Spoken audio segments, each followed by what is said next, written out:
সভাপতি চরমনায় দাওয়াত বরকাতুল আলিয়া কেন্দ্রীয় নেতৃবৃন্দ সহ সকল স্তরের জনগণ ভাই আমার বৈষম্য বিরোধী আন্দোলনের মাধ্যমে আমরা আবার স্বাধীনতা পেয়েছি।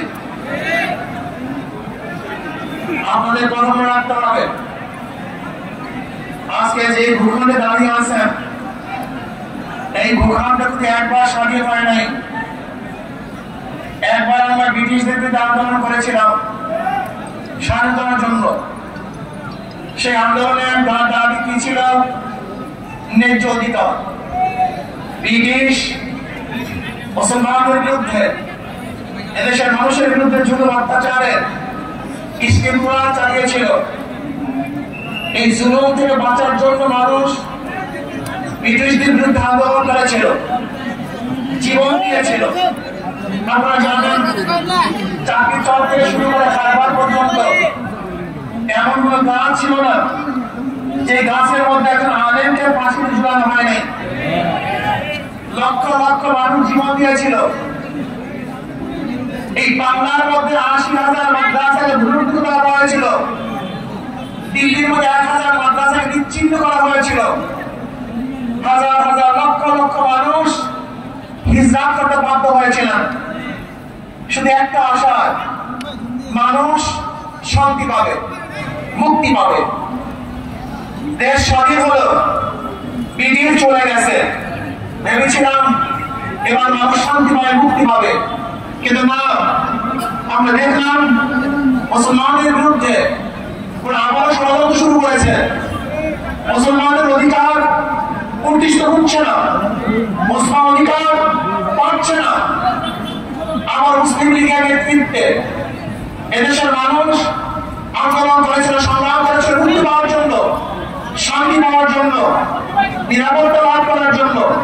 পাকিস্তান নামীয় একটা ভূখণ্ড আমরা পেয়েছিলাম, ভেবেছিলাম আমরা শান্তি পাবো, মুক্তি পাবো। পাকিস্তানের দুটো অংশ, পশ্চিম পাকিস্তান, পূর্ব পাকিস্তান। এই পশ্চিম এবং পূর্ব পাকিস্তানের মধ্যে ১৭০০ কিলোমিটার ডিস্টেন্সের মধ্যে একই নামে দুইটা রাষ্ট্র ভাগ হয়ে ভারতের ভাগ হওয়ার কারণটা কি ছিল? একমাত্র অধিকার, একমাত্র শান্তি, একমাত্র মুক্তি। কিন্তু আমরা কি দেখেছি? পশ্চিম পাকিস্তানের লোক আমাদেরকে মুক্তি দেয় নাই, অধিকার ফিরিয়ে দেয় নাই। তারা বৈষম্যতা সৃষ্টি করেছে। চাকরি বড় চাকরি তাদের, ছোট চাকরি আমাদের, ভালো খানা তাদের, খারাপ খানা আমাদের। ভালো করবে তারা, খারাপ করবো আমরা। আমার মানুষ আন্দোলন সংগ্রাম করেছে বৈষম্যের বিরুদ্ধে, যে না, আমরা সাম্যতা চাই, আমরা প্রত্যেক অধিকার ফিরে দিতে চাই। এর জন্য দেওয়া হয়েছিল ৬ দফা, ১১ দফা, ১৮ দফা, ২১ দফা। মানুষের সেই দফার মধ্যে শুধু একটাই স্লোগান ছিল, আমরা মুক্তি চাই, শান্তি চাই। এই শান্তি পাওয়ার জন্য মানুষ আবার অস্ত্র ধরেছিল, জীবন দিয়েছিল, রক্ত দিয়েছিল। মানুষ এদেশ থেকে বিদেশে পালাতে বাধ্য হয়েছিল শুধু একটা আশা, মানুষ শান্তি চায়, মুক্তি চায়। স্বাধীন হয়ে গেল হাজার রক্তের বিনিময়, জীবনের বিনিময়। কিন্তু না, ৭৫ আমরা কি দেখলাম? আমাদের দেশের মানুষ যাদের নেতৃত্বে এদের স্বাধীন হয়েছিল তাদের বিরুদ্ধে আন্দোলন করেছেন, সংগ্রাম করেছে। কারণটা কি? মুক্তি দিতে পারেনি, মানুষের অধিকার ফিরিয়ে দিতে পারে নাই, বৈষম্যতা রক্ষা করতে পারে নাই, সাম্যতাকে প্রতিষ্ঠিত করতে পারে নাই। মানুষ আবার আন্দোলন করেছে, আবার সংগ্রাম করেছে। আন্দোলন করলাম, সংগ্রাম করলাম, সরকার পরিবর্তন করলাম। আজকে দেশের স্বাধীনতার বয়স ৫২ বছর। এই ৫২ বছরের যারা এদের শাসন করেছে তারা একজন শাসক ছিল না, সবাই শোষক ছিল। যারা ৫২ বছর এদের শাসন করেছে তারা জনগণের কল্যাণে কাজ করে নাই, নিজেদের দল এবং নিজের কল্যাণে কাজ করেছে। এই ৫২ বছর যারা শাসক ছিল তারা মানুষের অধিকার প্রতিষ্ঠিত করতে পারে নাই, বরং নিজের অধিকার প্রতিষ্ঠিত করেছে, নিজের দলের অধিকারকে প্রতিষ্ঠিত করেছে। এরপরে আবার আন্দোলন হলো, এই ২৪ আন্দোলন হলো। আপনার আন্দোলন শরীর ছিলেন, মনে রাখতে হবে। বৈষম্য বিরোধী আন্দোলনের ছাত্রদের প্রথম ভূমিকা ছিল। পরবর্তীতে এই আন্দোলন শুধু ছাত্র ছিল না, এদেশের আবহাওয়ার জনসাধারণ, পুরুষ মহিলা, শ্রমিক, কুলি, মজদুর, তাঁতি, মাদ্রাসার ছাত্র, স্কুলের ছাত্র, কলেজের ছাত্র সহ সমস্ত মানুষ ঝাঁপিয়ে পড়েছে। আমরা মাঠে থেকে সশরীরে নেতৃত্ব দিয়েছি, এই শেখ হাসিনার জুলুমের বিরুদ্ধে আন্দোলন করেছি। আমরা আবার স্বাধীন হবে না, কিন্তু আমরা কি দেখলাম? যেই কারণে মানুষ স্বাধীন করেছে দেশ, যেই কারণে মানুষ জীবন দিয়েছে, কিন্তু আমরা দেখলাম সেই স্বৈরাচার খুনি শেখ হাসিনা বিদায়ের পরে আবার জুলুম, আবার অভিযান, আবার আগুন, আবার আগুন, আবার দখলদারি, আবার চাঁদাবাজি। না, এই কারণেই আবু সাঈদ রক্ত দেয় নেই, এই কারণেই মুক্ত রক্ত দেয় নেই, এই কারণে আমাদের হাজারো সংবাদ ছেলেরা জীবন দেয় নাই, এই কারণে দেশের মানুষ বন্ধ হয় নাই, এই কারণে দেশের মানুষ রাস্তায় ঝাঁপিয়ে পড়ে নাই। আমরা আগুন সংগ্রাম বন্ধ করতে চাই, আমরা জুলুম বন্ধ করতে চাই। একটা চিহ্নিত মহল, একটা চিহ্নিত মহল, সুযোগ সন্ধানী, তারা আবার সমস্ত ঘাটগুলিকে দখলে নিয়েছে, সমস্ত প্রতিষ্ঠানগুলিকে দখলে নিয়েছে। না, দখলদারদেরকে আমরা দেখতে চাই না, খুনিদের আর দেখতে চাই না, জালেমদের আর দেখতে চাই না। যারা 52 বছর ক্ষমতায় বসে জুলুম অত্যাচার করেছে, দ্বিতীয়বার তাদেরকে আর ক্ষমতায় দেখতে চাই না। আমরা চাই এদেশের মানুষ মুক্তি হবে, শান্তি পাবে, এদেশের মালিক জনগণ, জনগণের সাথে সেই মালিকের আচরণ করা হবে, জনগণের সাথে ভালো ব্যবহার করা হবে, জনগণকে শ্রদ্ধা করা হবে, সম্মান দেওয়া হবে।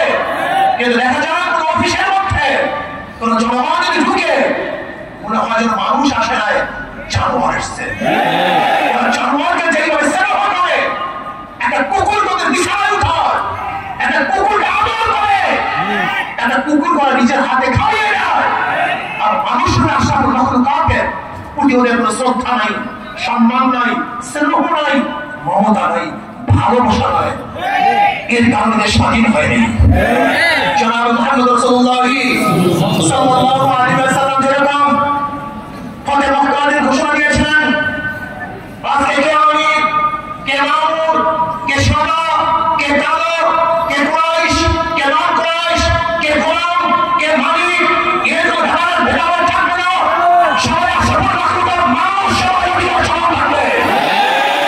কে দল করে, কে দল করে না, কে আমার দল করে, কে অন্য দল করে, কে কালো আর কে সুন্দর, কে বড়, কে গরিব, কে শিক্ষিত, কে মূর্খ, না, এরকম ভেদাভেদ আমরা চাই না। কে মুসলমান, কে হিন্দু, কে খ্রিস্টান, এই ধর্মীয় বৈষম্যতা আমরা চাই না। দেশের প্রত্যেক নাগরিকের অধিকার সমান থাকবে। আমরা সবাই বাংলাদেশী, আমরা সবাই বাংলাদেশের নাগরিক। আর সাম্যতা এবং জুলুম নির্যাতনের ব্যাপারে একমাত্র ক্রান্তি দিতে পারে ইসলাম। ইসলামের বাইরে কোন নীতি আদর্শ সাম্যতা স্থাপন করতে পারে না, মানুষের অধিকারকে ফিরিয়ে দিতে পারে না। তাহলে আসুন, আমাদের কর্ম শেষ নয়, আমাদের কর্ম এখনো অনেক বাকি আছে। সমস্ত মানুষের দাঁড়ে দাঁড়িয়ে যেতে হবে, মানুষের সেবায় আমাদের আত্মাকে উৎসর্গ করতে হবে। ইসলামী আন্দোলন বাংলাদেশের প্রত্যেক মানুষের নিয়ত থাকতে হবে। আমরা একজন সেবক, আমরা জালেম নই।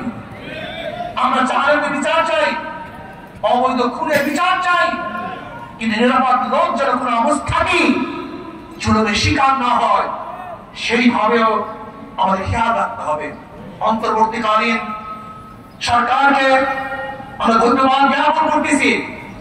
মানুষ যে আশা, যে বুদ্ধ আশা নিয়ে রক্ত দিয়েছে, জীবন দিয়েছে, আপনারা সেই আশা এবং আকাঙ্ক্ষা বাস্তবায়ন করবেন, সেই দিকে তাকিয়ে থাকবো। এবং আমি ছাত্র সমাজকে বলবো, অচিরেই আমাদেরকে আবার পড়ার টেবিলে ফিরে যেতে হবে, আমাদেরকে বড় শিক্ষিত হতে হবে, আমাদের নিজে থেকে করতে হবে। আমরা শুধু বাংলাদেশের নেতৃত্ব দেবো না, গোটা দুনিয়ার নেতৃত্ব এই বাংলাদেশের জনগণ দিবে ইনশাআল্লাহ। আমাকে এবং আমাদের সবাইকে সেই যোগ্যতা সম্পন্ন নেতৃত্ব তৈরি করার, নেতৃত্ব অর্জন করার তৌফিক দান করেন, দেশকে শান্তি রাখেন। আগামী ইসলাম হুকুমত কায়েম হবে সে আশা প্রত্যাশা নিয়ে অপেক্ষায় আছি। আল্লাহ পাক যেন সেটা দেখার তৌফিক দান করেন। বলেছিলাম আমরা যেন শেখ হাসিনার পতনের